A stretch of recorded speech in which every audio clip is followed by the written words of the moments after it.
অন্ধকার হলো সুদ, অন্ধকার হলো কি?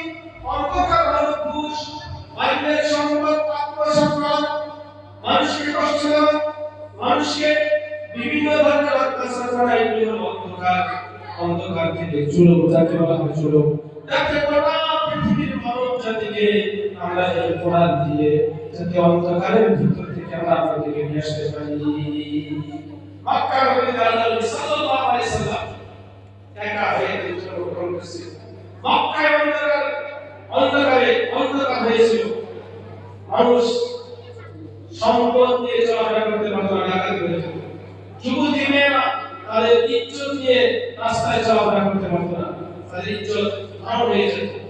মানুষকে জীবনে হত্যা করা হতো, মানুষকে পুড়িয়ে জ্বালিয়ে ফাঁস করে দিত। দুইটা পরিবারের মধ্যে যদি ঝগড়া হতো, বিবাদ হতো, সেটা 200 বছর, 400 বছর, 1000 বছর যুগ পার হয়ে যেত।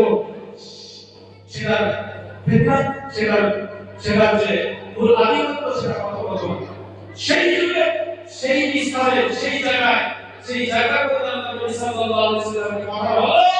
আর এই কোরআন দিয়ে আল্লাহ নবী সাল্লাল্লাহু আলাইহি ওয়াসাল্লামের অন্তরকে, সমাজের সমস্ত অন্ধকারকে দূরে সরিয়ে দিয়েছেন। বলুন সুবহানাল্লাহ।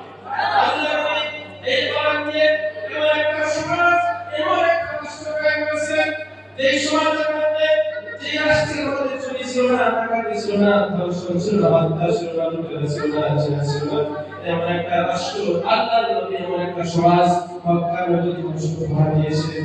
এমন একটা সমাজ আল্লাহর নবী সাল্লাল্লাহু আলাইহি ওয়াসাল্লাম